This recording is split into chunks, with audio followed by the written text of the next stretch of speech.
Hi, I'm Bronwen Healy. I'm the founder and CEO of the Hope Foundation, Brisbane-based national charity, and we come alongside women who want life change from addictions and or the sex industry. The reason that we exist is those women used to be me. I came out of that 20 years ago myself and wanted to use my past to help change other people's futures. A few years ago, I had the mad, wild, fantastic idea to start a social enterprise, and I now am also the director of the LoveWell Project on top of Mount Gravatt Lookout, and we are changing the world one woman at a time, one coffee at a time. The how and why behind why I started a social enterprise was I'd been running a not-for-profit called Hope Foundation, and we come alongside women who want life change from addictions and or the sex industry, and I wanted there to be more, because I wanted them to have an opportunity to gain gainful employment, have their dignity restored, have their poverty relieved. And for me, it was, well, what could I do? And it was like, oh, we could start a cafe. Yeah.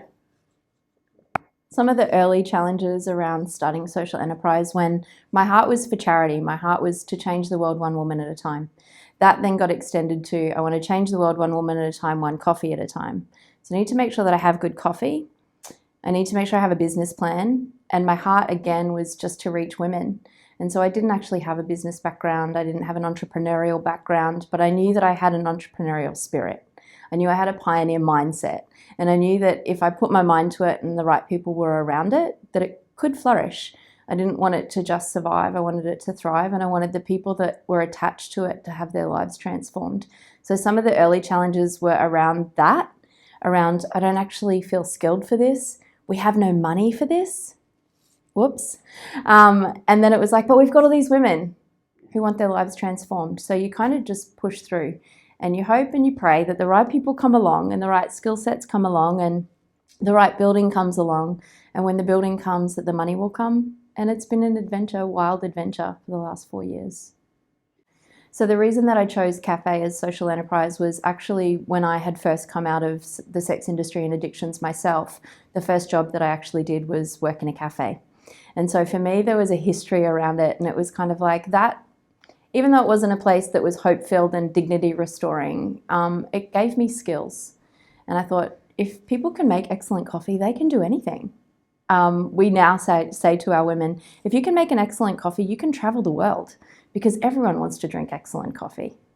One of the best and biggest questions that I ask myself most weeks, and it's really the thing that keeps me going and keeps me passionate and keeps me engaged, is why? Why do we do this? We have a big, massive sign at our cafe, and our cafe actually sits on top of Mount Gravatt Lookout overlooking the city.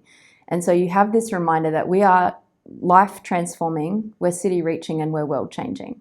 We have this massive sign that says changing the world one woman at a time, one coffee at a time. So all the customers get to see it. They want photos with it. We have our postcards for our charity in all of the caddies so people get to pick them up.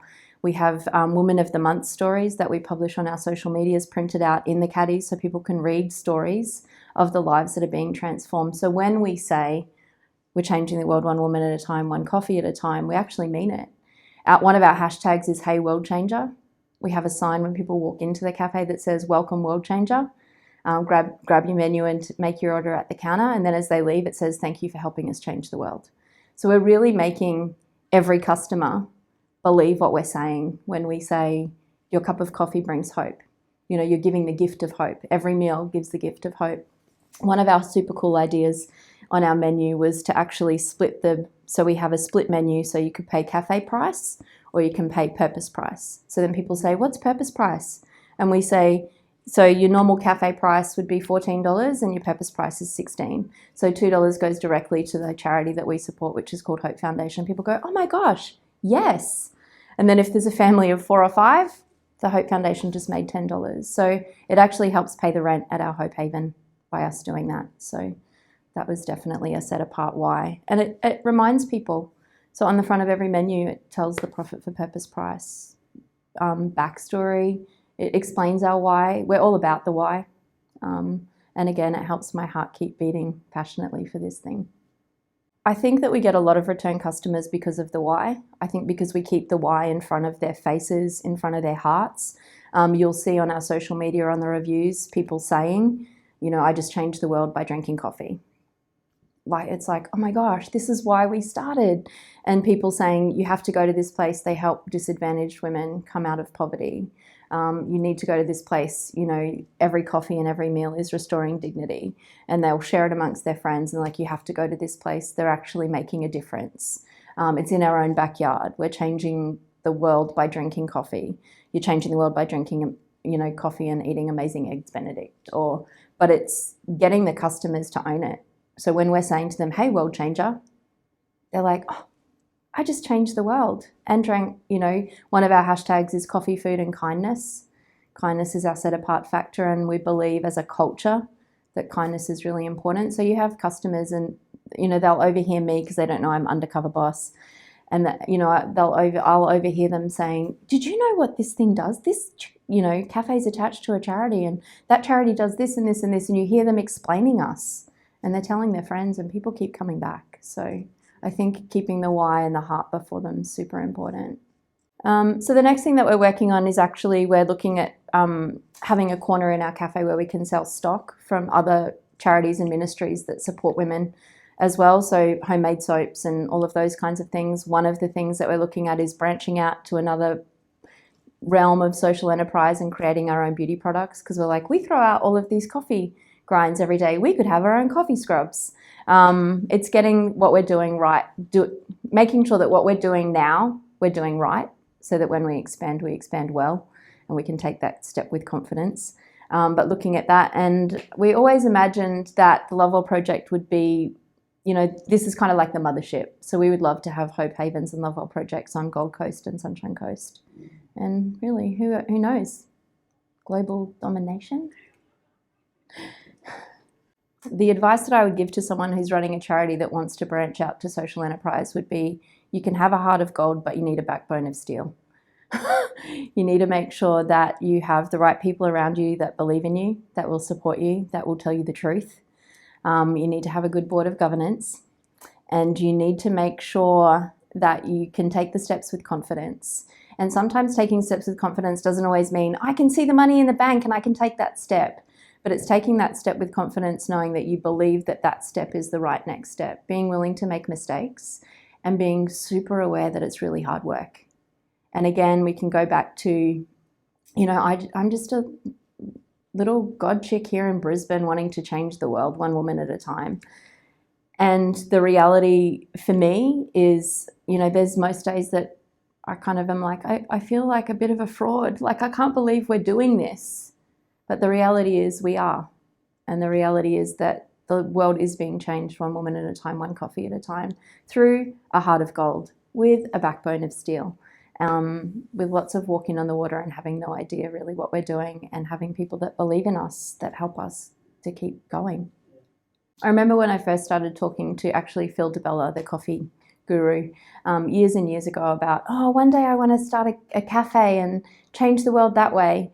And he looked at me and he said to me, you have an entrepreneurial spirit and you have a pioneer mindset, and that's really fantastic. And please know that hospitality is hard work, and hospitality is not charity.